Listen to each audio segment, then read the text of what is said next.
చరిత్ర గొప్పగా ఉన్నది. ఆ చరిత్రను అవమానం చేయడానికి ఆ సినిమా యాక్టర్లో ముసుగులు వస్తున్న ముఖ్యంగా నేను మన యూత్కి విజ్ఞప్తి చేస్తూ ఉన్నా. పర్టికులర్లీ ఈ సినిమా యాక్టర్ల మాయల దయచేసి పడకండి. వాళ్ళు స్టెప్పులు వేస్తే చూడండి, విజిల్ కొట్టండి, సినిమాలకు ఓన్లీ టికెట్ కొనుక్కోండి, ఎంజాయ్ చేయండి, సినిమా మధ్యలో పాప్కార్న్ తినండి, పిజ్జా తినండి.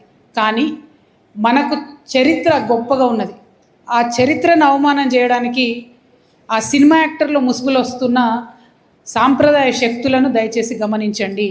ఆ శక్తులను, వారి యొక్క కుట్రలను గమనించి ఈ సినిమా యాక్టర్లకు మీరు ఇంపార్టెన్స్ ఇవ్వకండి. Entertainment factor only, they are not a political factor.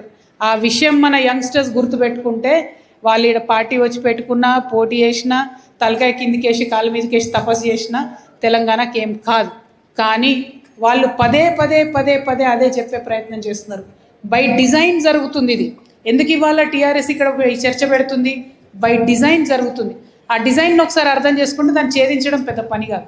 ఆ డిజైన్ దయచేసి తెలంగాణ సమాజం అర్థం చేసుకోవాలి, ముఖ్యంగా యంగ్స్టర్స్ అర్థం చేసుకోవాలని చెప్పి నేను రిక్వెస్ట్ చేస్తూ ఉన్నాను.